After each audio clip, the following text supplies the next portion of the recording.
Yeah, it's funny as I was like, we're talking about kind of like some things that we want to talk about today. We have a bunch of different ideas. This last like kind of week to 10 days, I was basically out of the office. So I wasn't testing anything. I mean, basically everything is just kind of like Q1 planning. So there's not like a whole bunch of new information to kind of come out with. So New data. yeah, no news, John likes data. no new data, and then also like the solutions too and everything it's kind of been put on hold. So the stuff that's been up to date with the new and exciting, that kind of stuff, there's not much new on that front. Um, there is kind of a example, I guess I would say, like, kind of case study that we were running. Actually, you know what? I do have a good case study I can actually share. I want to touch upon something I think is actually on the YouTube portion of it that we can kind of discuss here, but it's going to take me a minute just to get that up and running, because this one was actually kind of interesting. It's a way for us to go through our retargeting, whether it's location based or if it's actually if it's campaign based. So I'll pull that one up here. But what the whole situation is they do this here. Cool. Also, if I sound like I'm sick, it's because Are I you am sick? sick. Nice. All right. Happy All right. holidays. Yeah. Yep. So Happy holidays, everybody. Let's do this here. I'm gonna try to find. Man, I have no joke. I have 55 different YouTube campaigns to look into, and I good did this luck. one on. I know I did this one on Friday, and we're actually like pushing really hard for something. It's going really, really, really well. But it's the Nice. remarketing, and so this I think is going that's to something be. that people sleep on a little bit. I've been finding that more and more that, we're pushing so much on like new traffic and like, yes, we want to obviously go after new traffic, but it's sort of like that middle ground of like, okay, we still want to retarget people that have been to our website but have not purchased per se, right? And Mhm. so I've been noticing on like high frequency, specifically for products that are over like $190 CPA or AOVs, that my frequency is like Got it. 9 or 10, and it's like great. And I'm getting Yeah. really good results from that, and they're new customers. So that's something just to keep in mind is like don't always push top of funnel, push like, Mhm. middle and bottom. Still be aware of that kind of stuff. Even on So Google too. yeah, so this one actually, this is a fairly large company. If anybody is kind of in the, how do I describe it? In the, it's not market, but if anybody is basically in the fine arts Money type of laundering. category. Yeah, right. The I best money wish. laundering scheme ever. Man, I wish. But if anybody's in like kind of like the fine arts and shows and Broadway shows and that kind of stuff, there's a company that is very popular that does a big kind of a Chinese show. So they've been in business for 25 years. They have millions and millions of customers, that kind of stuff. We actually I started doing consulting with them. And one of the things that we thought were interesting is this. Check this out here. So we had a use case where this is actually what we call the URL website visitors. And then this one was basically 90 days of YouTube ad viewers and website visitors.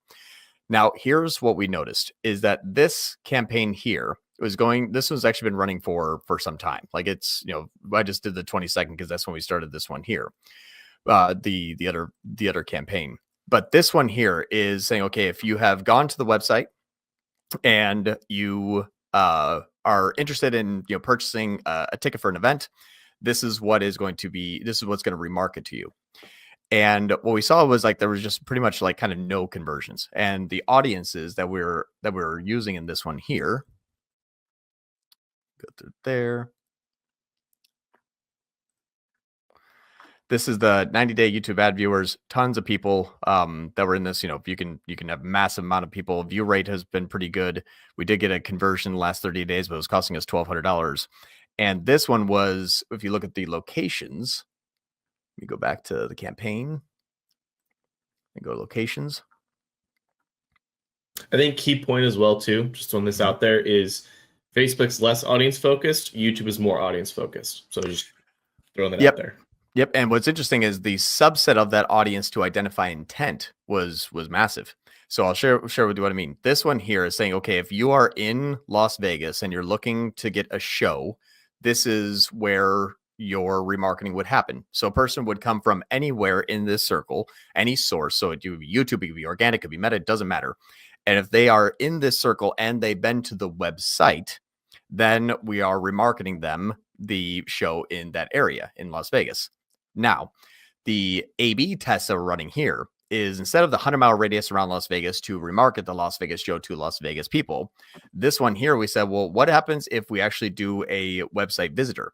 So you can be basically kind of like anywhere in the United States, but if you have visited our Vegas page in the last basically 540 days, we can then remarket you much smaller of an audience.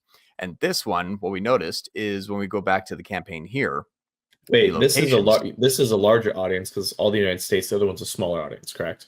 Right. So it's Okay. it's a larger audience, but it's a Yeah. newer campaign because the campaign just launched on the 22nd. So when we look at this here, we're actually seeing that we have conversions in Nevada, we have conversions in Texas, we have conversions in California. So people that were outside of the state that said, "Hey, I'd like to actually come to this location and purchase a ticket or purchase a show," those people are actually getting those people are actually being remarketed to outside, but for whatever reason, even Nevada was producing now conversions, but outside of Nevada, it's actually performing better. So what we're thinking is the way they originally had it set up is, okay, if you're in Vegas and you're looking for a Vegas show, you'll sign up. It's like, what about people that are traveling from the outside going to your location? Presence or interest versus Yeah, and so it's kind of like rather than doing presence or interest, because that's what it was not capturing it. So even presence or interest still didn't work. So if you have an interest in Las Vegas, but you're outside Las Vegas, like Texas and California, it didn't capture it at all. And we went from having no conversions at for the last week and only one conversion for $1,200 in the last 30 days to now this one here that's starting on the 22nd. That's why this number didn't change. Now we have 3.16 conversion at 410 just because we know that they visited the page that we wanted them to go to. So it's kind of interesting to see how this is actually working well and identifying people who are outside of the location to say, even if you're saying that it needs to be in this area in presence of interest, we missed, 4 conversions because this is going to be split conversions. So from 0 conversions to 4 conversions, which is obviously a massive difference in terms of 0 to 4 conversions as soon as we launched a new strategy, while the other strategy is still going on and still trying to hunt for people, still can't find anybody. But those locations, those kind of like little small minute details are super important in order to say, place yourself in the mind of the person purchasing. What would they be doing? And that's what was really interesting is there was a massive change to Google when they did infrequently in or interested in, and then they moved it to in and frequently in and interested in, and that still didn't even capture it. So that was a thing that I holistically hated, and I was like, no, they have to be in or frequently in, but there's always generalities, or always rules. So this is a really good kind of small little use case. Is the only thing I really tested this last week that I wanted to kind of share that was pretty cool. It's if they went to a page, if they're interested in that product wherever they were in the geography, it doesn't mean that they still wouldn't, sign up for it, and because they're going to be coming to Las Vegas in 1, 2, 3, 4, 5 weeks, months, whatever it may be. So kind of cool stuff there. Yeah, well, it makes sense. Leveraging conversion data in like certain locations that you want to target, versus like having it test like every single location on the planet. Right. Okay, there might be like 1 out of like 1,000,000 that would come from like this area, but then like maybe like 10 out of like 1,000 that would come from this area based on just your historical data. So exactly. No, that makes a lot of sense though. That's interesting though, because I always thought like I don't really work with hotel brands. I don't think that's one niche I haven't really worked with at all. Is hotel brands, and like Google always advertises, oh, just do presence or interest and like push that kind of thing. Yeah. And it's like, well, maybe, but if you have the data already, assuming you're a hotel, you have data on your customers, like where they're from, because you're taking in all the information regardless. Then you can just target those, popular locations and just scale from there. So yeah, like we've worked with hotel brands and currently do right now with a different agency, and it's a big pain. Like you really got to focus on like the keywords specifically. Like our hotel is in some like small island in Indonesia. There's no one there. Facebook. I mean, yeah. Yeah. It's funny actually. Google does really well when you're targeting people who are outside of that location. Obviously they have interest and presence in, but you can target pretty much the world and then Google, hotels in Indonesia, and then you got everybody there. But really, that's interesting because normally like there'll be like boat charters or something like that. I always like think the hotels be similar, like more visual. And so I'm like, okay, like Facebook will probably work well because it's all visual, so people see it and be like, sweet. And then all of a sudden, like, wait a minute, But if you're running YouTube, it kind of, does the same thing, Right. but just Right. DSK targeting. So Yeah. it's Yeah, interesting. so that was actually kind of a big learning lesson for us is even though they're not physically in the location, the keyword or what they've done on your site can be a bigger indicator. And that's kind of what we saw here is that if they were on the site and they were going to a specific page, it's like I don't care where you are in the world. We should be able to remarket you. And they just popped up in Nevada, Texas, California, Alabama, Colorado, Connecticut, DC, Florida, Georgia, Hawaii, Iowa, Idaho. I mean, everywhere. So they're coming from all walks of life, every single, location. And actually what's cool about this is because we saw this here, I'll actually go back to this screen here.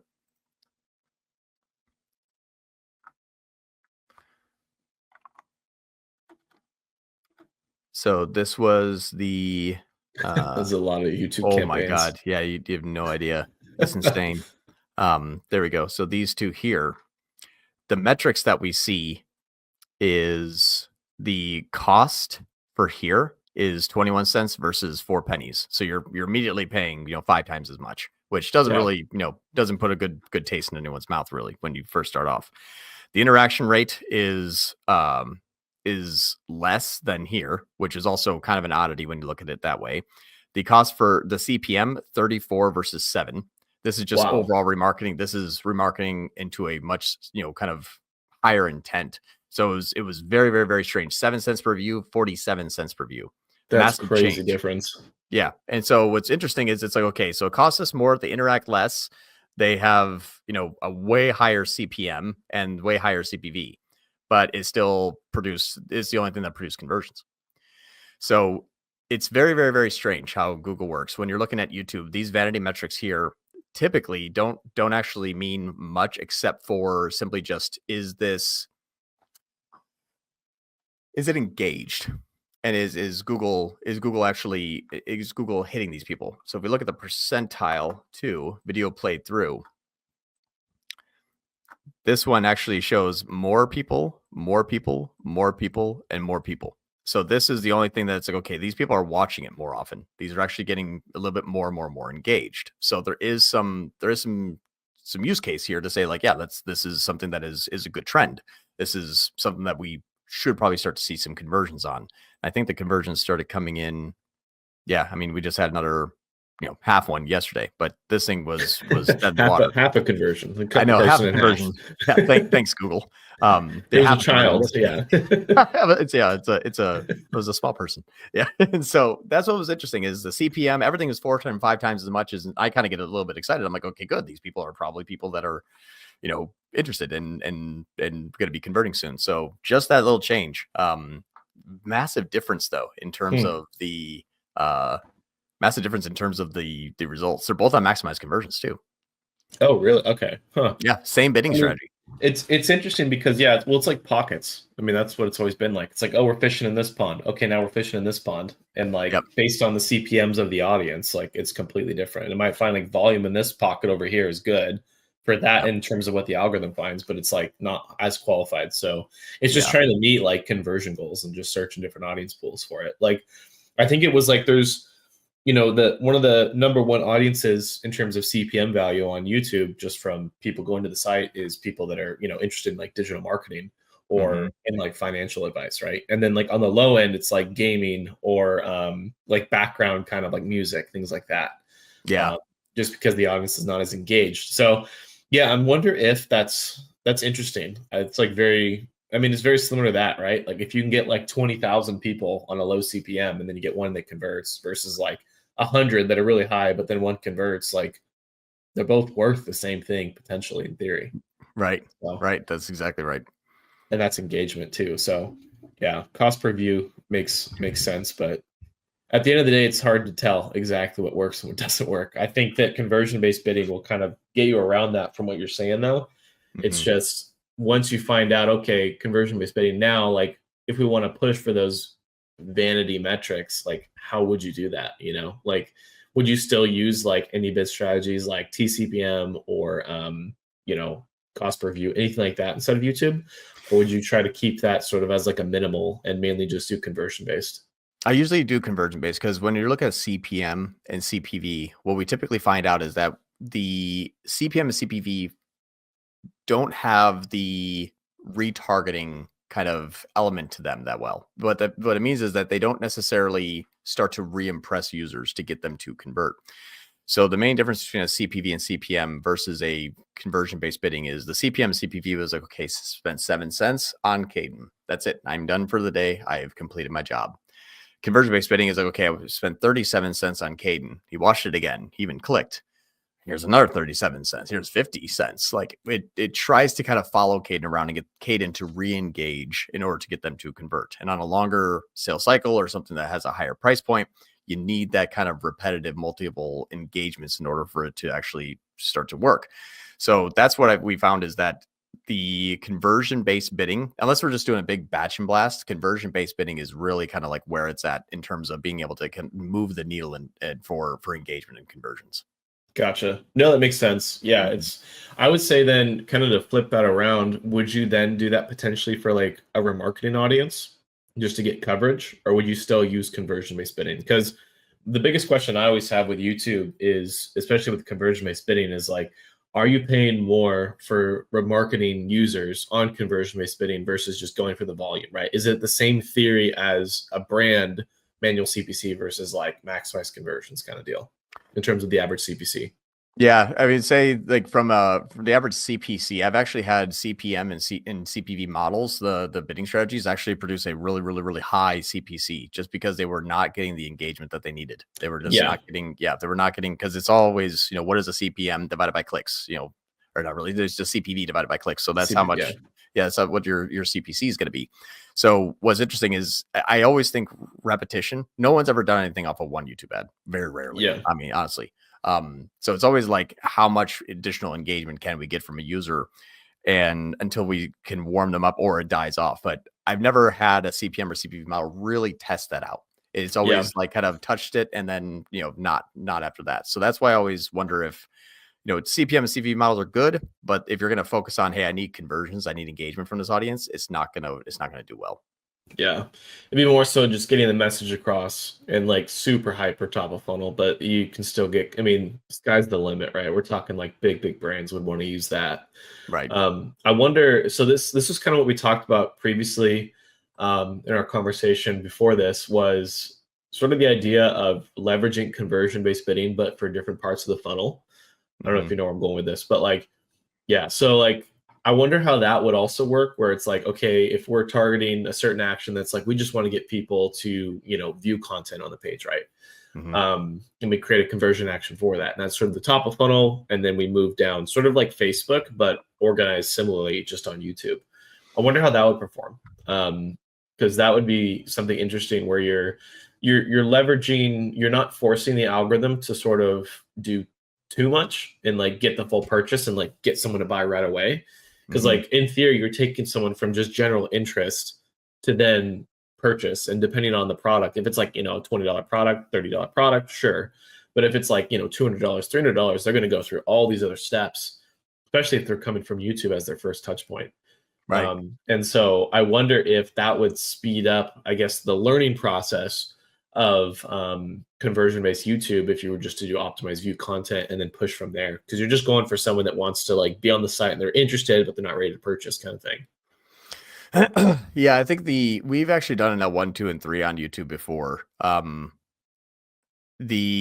was really poor is that it attributes really bad. That's the part that is always like the hardest thing to get through is the attribution.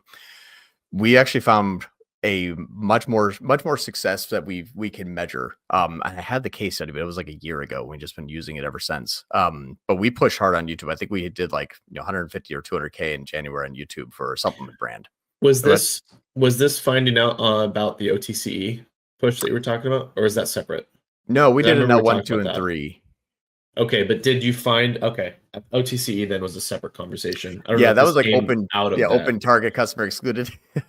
yeah, so that was different. But I think this was more of a like, we're just gonna push people through like a CPM CPV model in sequencing.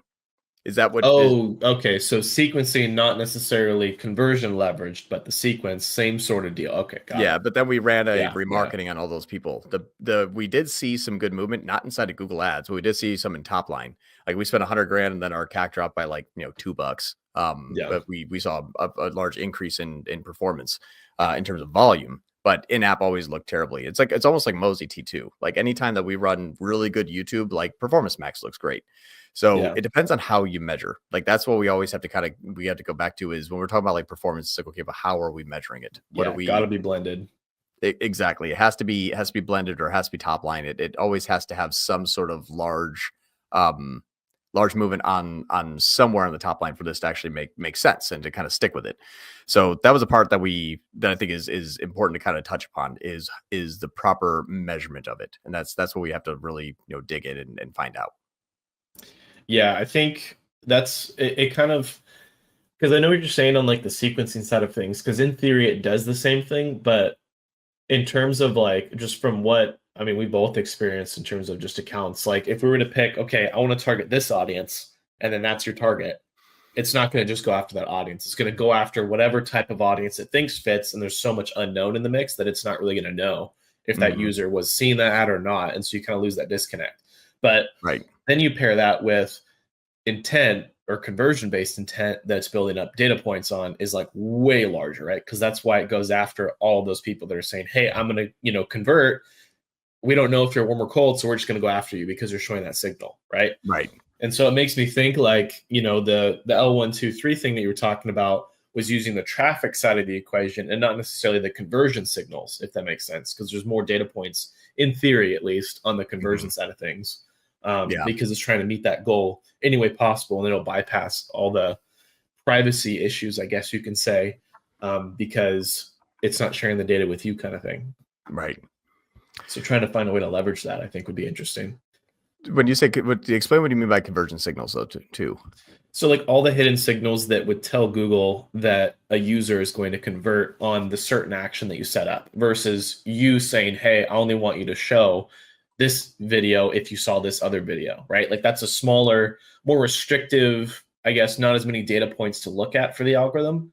Whereas if you're just saying, hey, meet this goal, anyone that meets the type of goal, go for it, that has a lot more data points, which means that probably, at least in theory, would be better at targeting those users Okay. versus just the traffic based. Yeah, I can see that. So I don't know. Something to test in the new year though. Yeah. I'm thinking I'm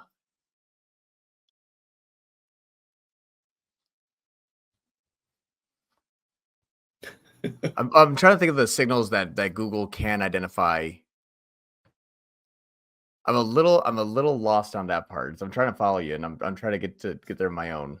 Yeah, no worries. So like let's Give me an say example. Let's do an example.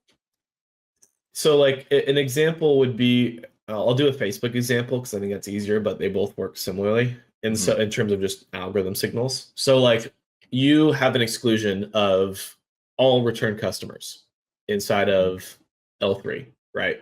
Mhm.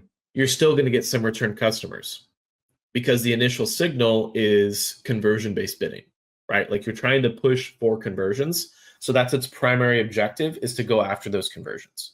Okay. But you're telling it also don't go after repeat purchasers. And it kind of just says, okay, I'll try, but I'm not going to just do that. I'm going to, number one priority is going after these conversions because I'm just looking for signals for it, kind of thing. Mhm. And so the thought process there is since it's prioritizing conversions over your exclusions, you can manage the audience with conversion actions versus, exclusions. At least that's the theory. Are you talking like micro conversions? Yeah, like for example, view content would be like we're optimizing for this on one. The next one is, I don't know, add to carts, and the next one's like purchasers. You probably wouldn't do all three, probably just do view content and purchasers Mhm. after you start with purchasers. But yeah, or purchase conversion action. Sorry. Okay.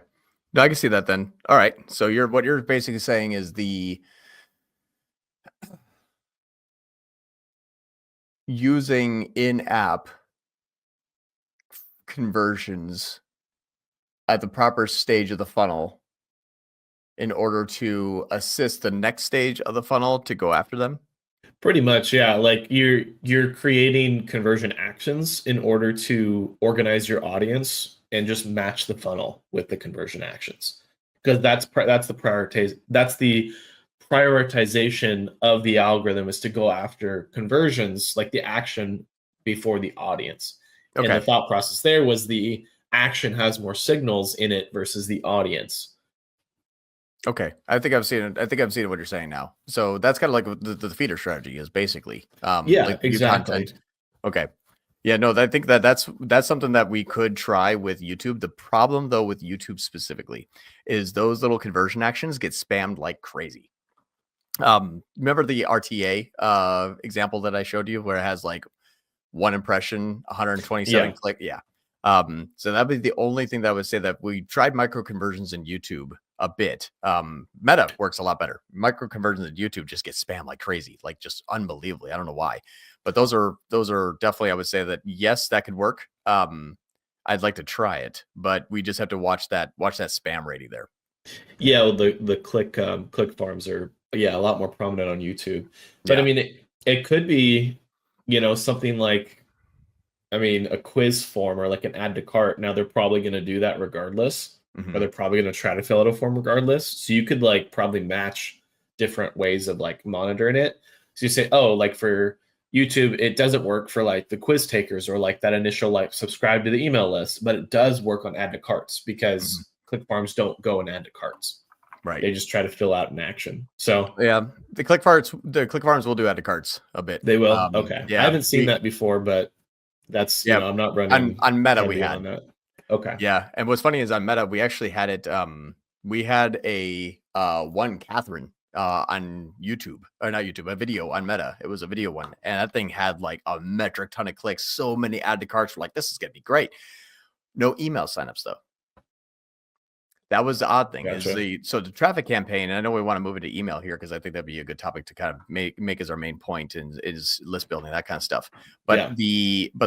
the issue that we really saw with, the issue that we saw with that campaign with on YouTube on the video campaign was it got so much activity and so many add to carts, even begin checkouts, like everything looked great. We scaled it, MER tanked, NCAC rose, and we're like, okay, what's going on?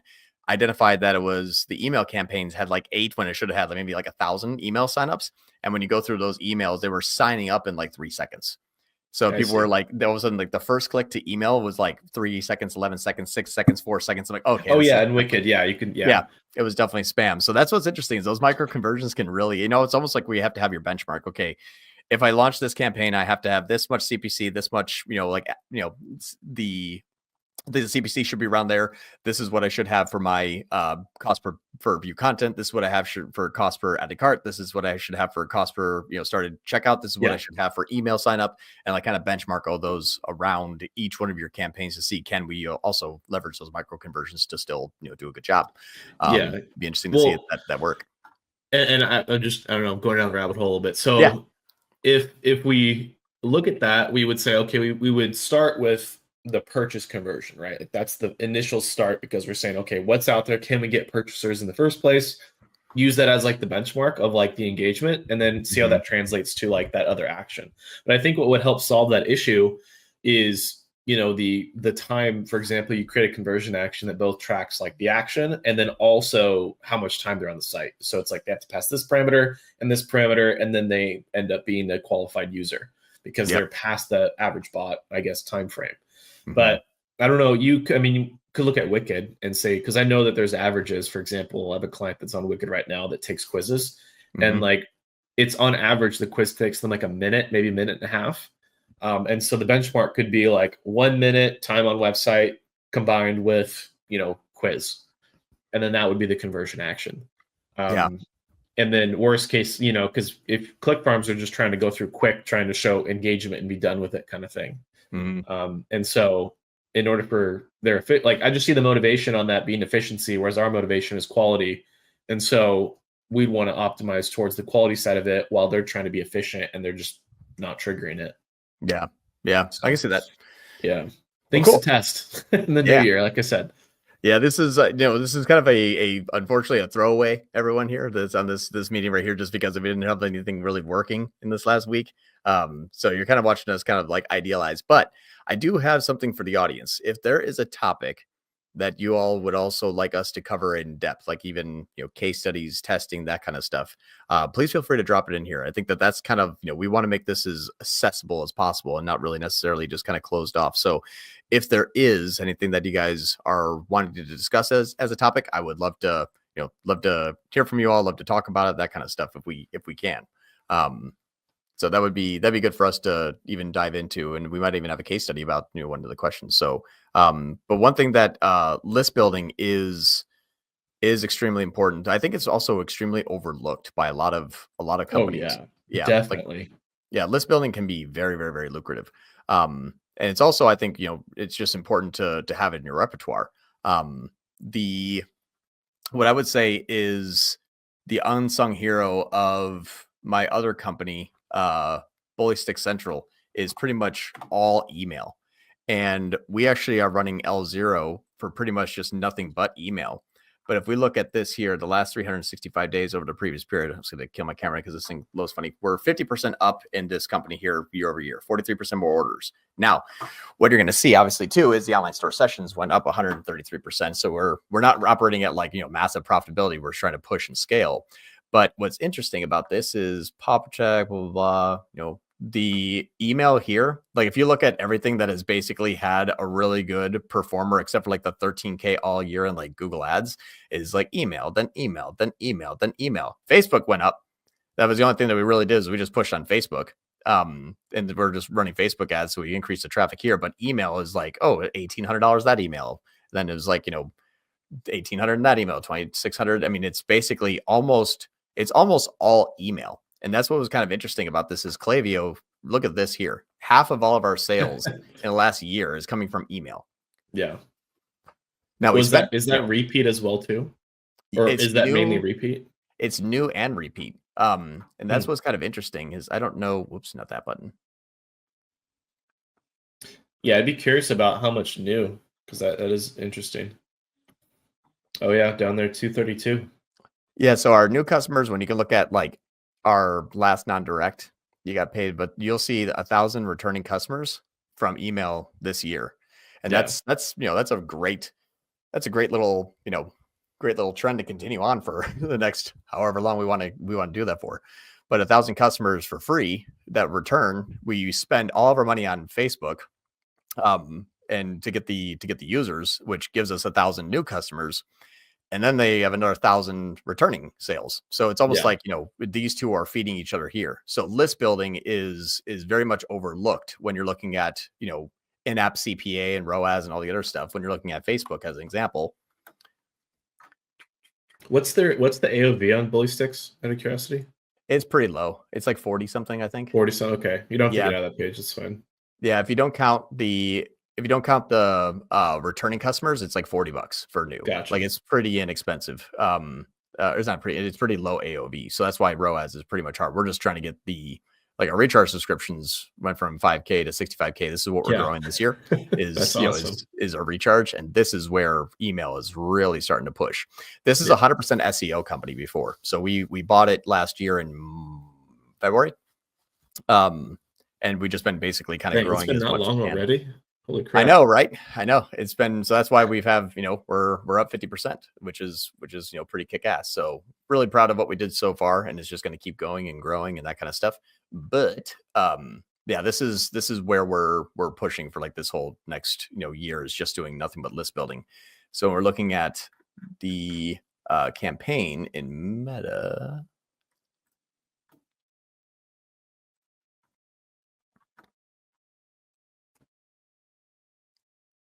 Yeah, so we got our beef cheek rolls, beef cheeks. So obviously we're pushing a whole bunch of beef cheeks. This right here is just our view content. So 11 cents per view content. That's the conversion action, and then $51 per purchase. But I think since if we just look back since like March, forget how much money we actually spent on this thing. Yeah, 42 grand. So $100,000 more in spend, went up about 215,000. So it's, it's getting a good return. But most of this is coming from email, and this is $47 per purchase is great, but it's these people here that are really starting to move the needle and really starting to grow things. So it's been a wild ride for sure. We were always, measuring by in-app ROAS, measuring by top line, and we're like, we got a whole bunch of traffic and everything is kind of growing there, but we're not seeing the revenue come out from the other side until we started pushing more and more email, because we're like, we have a massive amount of signups. So we're looking at, the cost per email signup was like $6. We're like, great, just hit that thing to the moon. The first time customers were sometimes, a little one-off, like $6, $7 purchase, and it cost us like $40, $50. We're like, man, we're losing our ass on it. And then they make another 1,000 sales for free. We're like, okay, this thing can actually grow, can actually scale. LTV models are the best. Right. So, yeah, those Right. are fun because then you can actually back into NCAC a lot easier. But Yeah, exactly. I think the issue that a lot of brands face, they don't even know it, is their email. I mean, for lack of a better word, just sucks. Yeah, it really and that's does. hurting them a lot, where it's like, okay, our NCAC goal has to be $100, but it's like, well, yeah, but if you change email and increase the return rate by just like this percentage, we could pay up to like $150 for like a new lead kind of thing. Oh yeah, like our return customer rate is 30% with this company here, and what's great. As long as we're acquiring new, the returning will just continue to grow.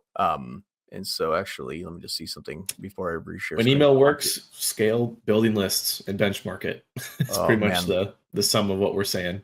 Yeah, list building is great, and that's kind of what's funny is you can see here a trend. So when we took over was right, I think right around here or something like that, where they had a mass amount of new customers, and then the returning customers kind of went, and then it just kind of died off because they were going into like a slower season. So that's when we hit the gas on spend and started scaling up new customers, and returning customers are kind of going along with it. We obviously have a much larger delta up here because we're just pushing really hard for new customer growth as much as we possibly can, and then this will follow. But that's where the decision was. You can kind of see these points where when new customer growth stagnates, even returning customers start to drop off. And then when new customer growth is increasing, that's when you see returning customers start to increase as well. If you look at like from top point to top point here. So it is definitely heading in the right direction year over year. And then that recharge is going to compound because that recharge is something that's new. So as long as we have our new users starting to convert at a higher rate, the returning customers will then also return at a higher rate. And then those higher rates of return will allow us to have a cheaper NCAC. And our NCAC targets went from 30 up to 40 up to 50, just with the recurring revenue that we're able to regenerate for ourselves and then reinvest it into the company as an ad spend capital, and then keep that thing kind of growing more and more. So 50% since takeover is not too shabby. We're looking forward to really starting to hit the gas in this thing. But that list building is so funny how email is like our biggest new customer acquisition channel from a click perspective. Yeah. No, it makes sense. I think, well, that's the hard part with LTVs. It's like slow scale because you're limited by just cash flow. Right. Get away from the LTV. So yeah, no, that makes total sense. Even large brands. I mean, literally, large brands have the same exact issue. It's just bigger chunks to play with. Right. So, exactly. Compounding, I guess, scale per se, but literally.